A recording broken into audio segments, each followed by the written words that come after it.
नमस्कार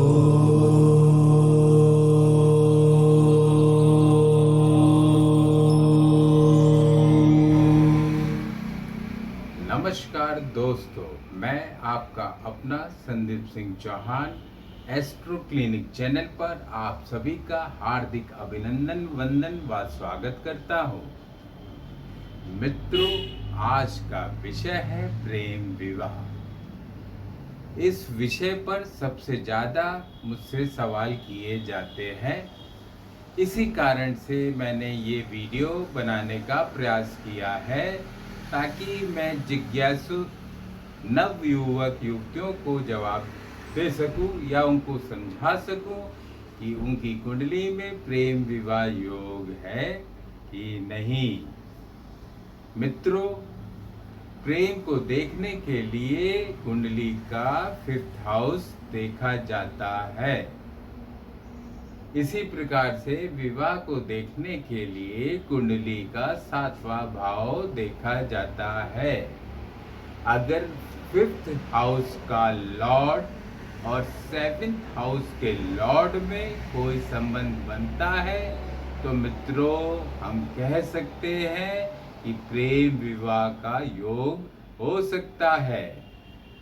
तो आइए मित्रों, कुछ प्रमुख सूत्रों के माध्यम से हम ये जानने का प्रयास करते हैं कि आपकी कुंडली में प्रेम विवाह योग है कि नहीं। यहाँ पर मैं सारे सूत्रों को सम्मिलित नहीं कर सकता हूँ, फिर भी मेरा प्रयास रहेगा कि ज़्यादा से ज़्यादा सूत्रों को मैं सम्मिलित करूँ। इसी कारण से मुझे इस प्रेम विवाह योग को 3 पार्टों में बनाना पड़ेगा। कुछ प्रमुख सूत्रों को पार्ट 1 में, कुछ आंशिक योगों को पार्ट 2 में और पार्ट 3 अर्थात फाइनल पार्ट में कुछ कुंडलियों का विश्लेषण किया जाएगा। तो आइए मित्रों, हम सब देखते हैं कि आपकी जन्म कुंडली में ये योग है कि नहीं। अगर आपकी जन्म कुंडली में ये योग नहीं दिखता है तो आप नवमांश कुंडली में भी देख सकते हैं। तो हम सभी लोग कुछ सूत्रों को देखते हैं।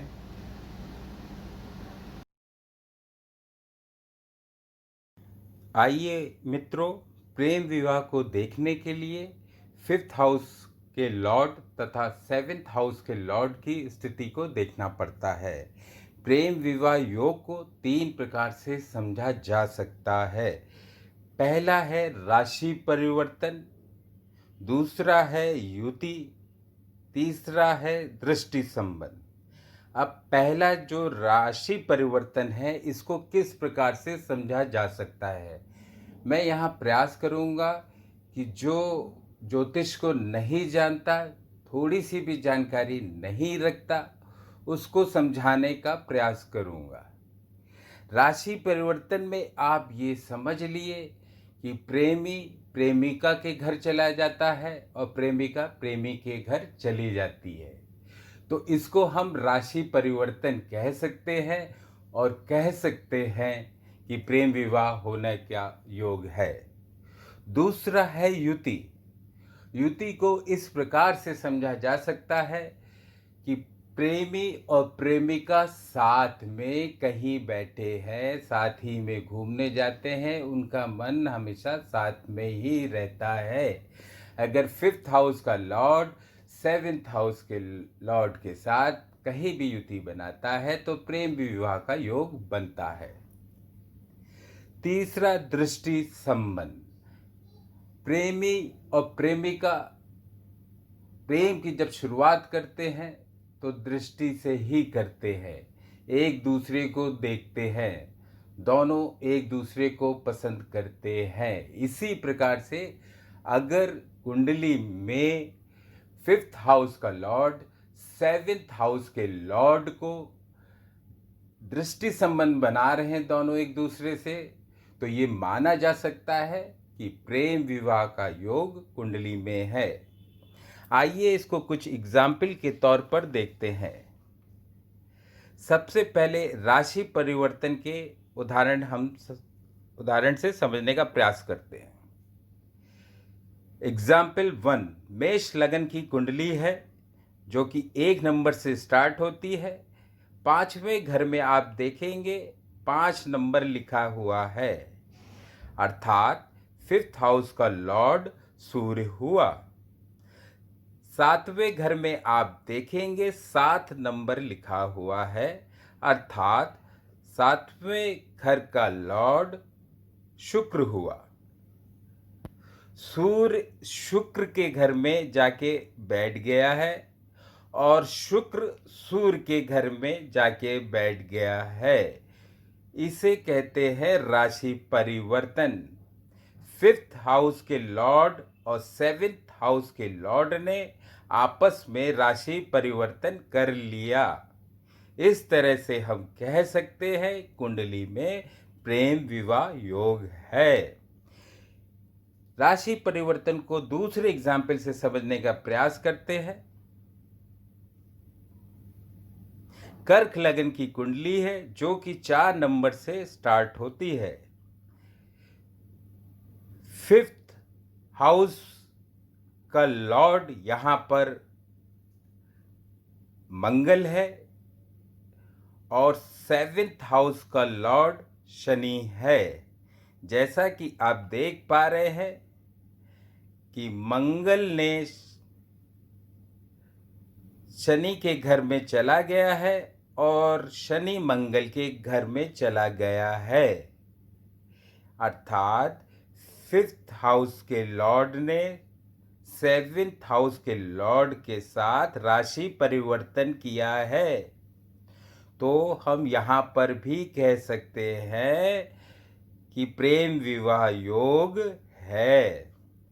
आइए मित्रों, इसको तीसरे एग्जाम्पल से समझते हैं। तुला लगन की ये कुंडली है, 7 नंबर से स्टार्ट हुई है। 5th हाउस का लॉर्ड शनि है, 7th हाउस का लॉर्ड मंगल है। यहाँ पर भी मंगल शनि के घर चला गया है और शनि मंगल के घर में चला गया है। यहाँ पर भी हम कह सकते हैं 5th हाउस के लॉर्ड ने 7th हाउस के लॉर्ड के साथ राशि परिवर्तन कर लिया है। अतः हम कह सकते हैं कि कुंडली में प्रेम विवाह योग है। आइए दोस्तों, प्रेम विवाह योग को युति के हिसाब से भी समझा जाए। पहला एग्जाम्पल यहाँ पर मैंने मेष लगन की कुंडली से दिया है। आप देखेंगे 5th हाउस का लॉर्ड सूर्य है और 7th हाउस का लॉर्ड शुक्र है। दोनों ने युति बना ली, दोनों साथ में हैं 10वें भाव में, अर्थात यहाँ हम कह सकते हैं कि प्रेम विवाह होने के योग है। अब दूसरे एग्जाम्पल से युति को समझा जाए। ये धनु लगन की कुंडली है। यहाँ पर आप देख पा रहे हैं 5th हाउस का लॉर्ड अर्थात मंगल, 7th हाउस का लॉर्ड यानी कि बुध, दोनों ने मिलकर लगन में बुध मंगल की युति बना दी है। अर्थात हम यहाँ भी कह सकते हैं कि बुध और मंगल ने युति बना ली है, तो प्रेम विवाह संभव है। अब इसी को हम तीसरे एग्जाम्पल से समझते हैं। कर्क लगन की कुंडली है, 5th हाउस का लॉर्ड मंगल है, 7th हाउस का लॉर्ड शनि है। दोनों ने मिलकर 4थे भाव में युति बना ली है, अर्थात हम यहाँ भी कह सकते हैं कि प्रेम विवाह योग है। आइए मित्रों, अब हम लोग इसी प्रेम विवाह योग को कुंडली में दृष्टि संबंध समझते हैं। एग्जाम्पल 1, मेष लगन की ये कुंडली है। आप देख रहे होंगे 5th हाउस का लॉर्ड सूर्य है, 7th हाउस का लॉर्ड शुक्र है। सूर्य शुक्र को अपनी एकमात्र दृष्टि, सातवीं दृष्टि, जो कि सब ग्रहों को हासिल है, उससे शुक्र को देख रहा है। शुक्र भी सातवीं दृष्टि से सूर्य को देख रहा है, अर्थात यहाँ दृष्टि संबंध बन गया है। तो हम कह सकते हैं प्रेम विवाह के योग कुंडली में है। आइए मित्रों, दृष्टि संबंध को दूसरे उदाहरण समझते हैं। मिथुन लगन की कुंडली है, 5वें हाउस का लॉर्ड शुक्र है, 7वें हाउस का लॉर्ड गुरु है, और दोनों ने दृष्टि संबंध बना लिया है। गुरु अपनी 7वीं दृष्टि से शुक्र को देख रहा है और शुक्र भी 7वीं दृष्टि से गुरु को देख रहा है। तो अर्थात हम यहाँ भी कह सकते हैं दृष्टि संबंध स्थापित हो गया, इसलिए ये प्रेम विवाह हो सकता है। आइए मित्रों, एग्जाम्पल 3 के माध्यम से समझें। ये धनु लगन की कुंडली है, 5th हाउस का लॉर्ड मंगल है, 7th हाउस का लॉर्ड बुध है। मंगल लगन में बैठा हुआ है, बुध 7th भाव में बैठा हुआ है, और 7वीं दृष्टि से दोनों एक दूसरे को देख रहे हैं। अर्थात हम ये कह सकते हैं यहाँ पर भी दृष्टि संबंध बन रहा है, तो प्रेम विवाह योग बनता है। आशा करता हूँ साथियों, जो मैंने प्रयास किया है समझाने का, आप सभी को समझ में आया होगा। अगर ये योग आपकी कुंडली में नहीं दिख रहे हैं तो निराश होने की आवश्यकता नहीं है। प्रेम विवाह पार्ट 2 आ रहा है, हो सकता है कुछ योग उसमें आपके मिल जाएं। अगर आपकी कुंडली में प्रेम विवाह योग नहीं दिख रहा है तो नवमांश में जाके देखें। अगर इनमें से कोई भी योग बनता है तो तब भी प्रेम विवाह हो सकता है। मैंने अपनी तरफ से पूरा प्रयास किया है, बाकी आंशिक योगों को मैं पार्ट 2 में बताने वाला हूँ।